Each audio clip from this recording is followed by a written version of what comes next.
Hi, it's Jeff at Slavens Racing. This video is about how to change fork springs on an open chamber fork. The open chamber forks still are a very popular fork. They come on a lot of KTM models, come on all the EXC and XCW models. And they go back clear till 2000. And 2003, they went to the larger diameter. And then I think it was about 2007 or something, they went to this adjustable preload cap here. So this cap might look different than yours, but the procedure is still the same. So if you have the 4 holes in the top of your cap here, you have to use this tool, I call it the 4-pin tool, to loosen the cap. And I've already loosened this cap up. So I loosen it up with an air gun. I also have soft jaws in my vise that I can put the forks in there and loosen it.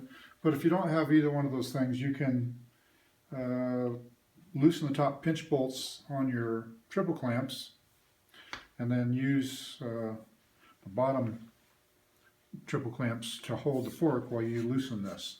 So you need to loosen the upper ones, otherwise it's squeezing down in here and it will come out a lot harder.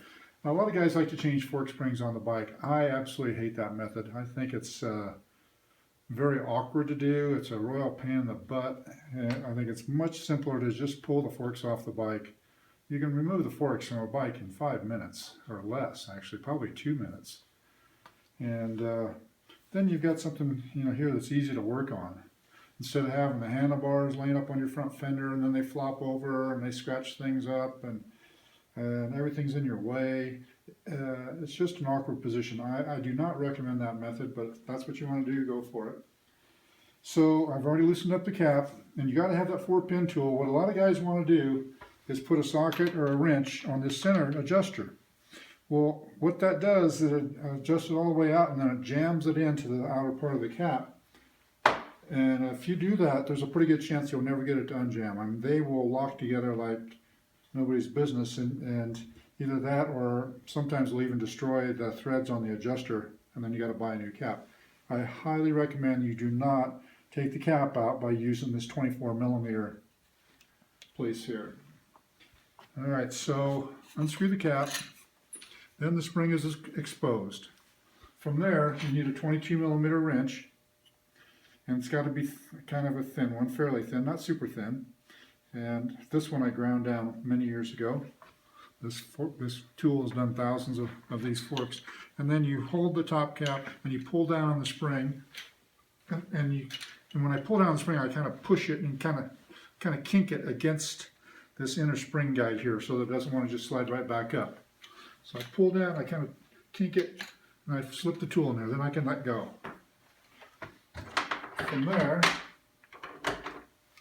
now you want to put the 24 wrench or socket on here, because this centerpiece is directly hooked to this lower piece that screws onto the spindle.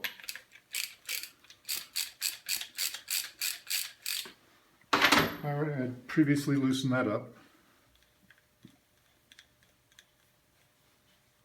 Now sometimes when they get towards the very top, the last couple of threads, they'll kind of bind up a little bit there, and guys that call me and say, oh, something's wrong, I can't get my fork cap off. Well, no, just keep going.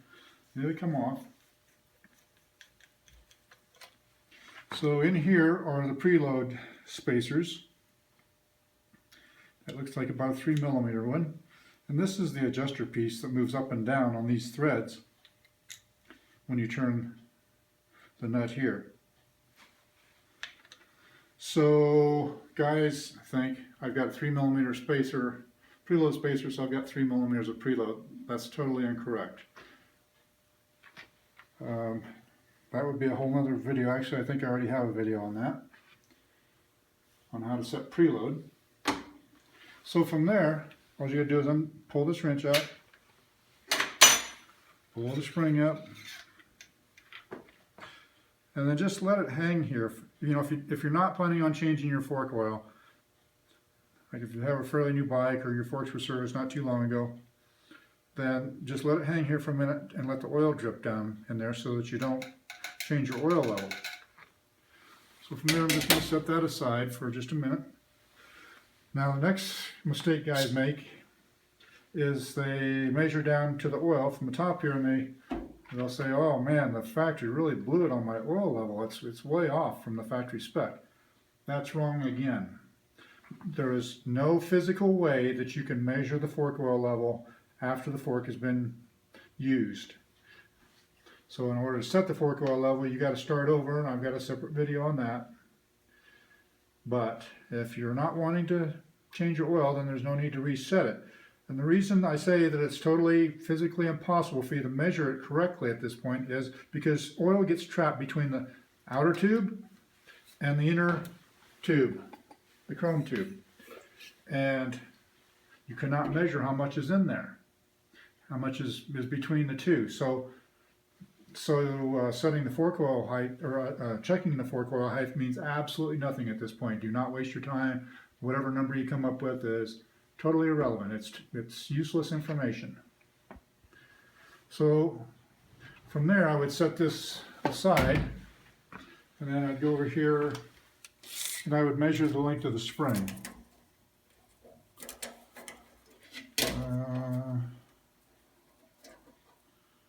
So this one, this is odd. This has got the wrong springs in it. Anyhow, you'd measure the spring, and then measure your new spring. And if there's a slight discrepancy between the lengths, say the new one's 2 millimeters longer than the old one, or 2 millimeters shorter than the old one, or whatever the case is, you can either change these and adjust it, or you can just adjust it here. On an open chamber fork, you really don't need to be buying another spacer to make up a small discrepancy in the length of the springs. Just because a spring is called a certain length, like say a 505 millimeter spring, doesn't mean that it's going to be exactly 505. It might be 504, it might be 506. That's why from the factory, if you take both fork caps off, you quite often find two different spacers, and that's because the springs are two different lengths.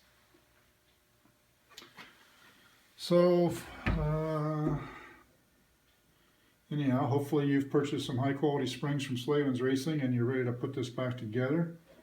Our springs for these forks are made in Europe by the same company that makes them for WP. WP does not make springs. They have outside vendors that make them. We buy them from that vendor. So they're very high quality, and usually the spring length is very close to what it's advertised. The rates are always accurate. They're a little on the plus side, definitely not on the soft side like Asian made springs that other companies sell. So from there you just pull the spindle back up. Now this piece in here is called a spring guide. It's a fluted piece. And if you've got, say, a KTM 950 or 990 and you're going to put some really big springs in it, like some 60s, 64s, somewhere in that range, well then they might not slide over the guide. And you might have to grind down this guide. You can do it in a lathe, you can do it with a grinder, you can do it with a porting tool, you can do a number of ways, but that's all this part of this piece does. The bottom part is the hydraulic stop, but this part is only a guide for the spring. Most of our springs fit even up into the big sizes, but for dirt bike guys, you're usually only changing a few sizes, so the spring will always just fall back on there. So, you know, if there's oil in your fork, this spindle is going to stay up by itself for just a little bit. So it's going to drop down very slowly, so you just got to be fast. And I forgot a tool here. Hold on just a second.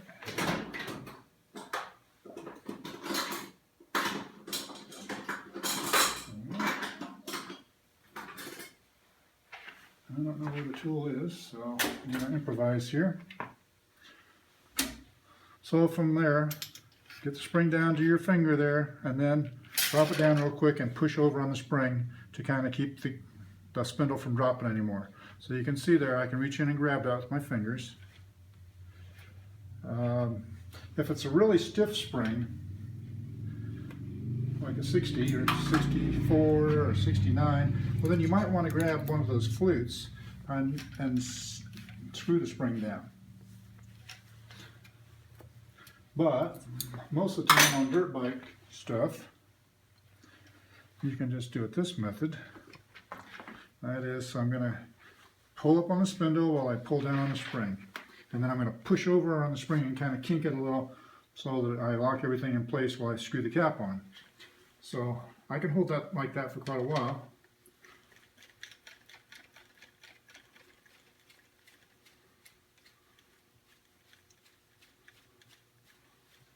And you just keep screwing it down until it touches that nut where you put the wrench. Now when you screw the cap down, you'll usually feel it bottom into the spindle, which it has to do, or the adjuster, this rebound adjuster, won't work. It's kind of a good idea to back this out all the way before screwing the cap on, but it's not totally necessary. So from here, you do kind of what we did before. Pull the spring down, kink it, stick the wrench in, tighten this back up, pull the outer tube up, screw this down, tighten it down, reset this to where it was originally, and you're good to go. Now guys always think that they need to add a bunch of rebound clicks when they go up a spring size or 2 spring sizes. 1 or 2 sizes usually doesn't even make much difference. You might need to turn this 1 or 2 clicks at the most.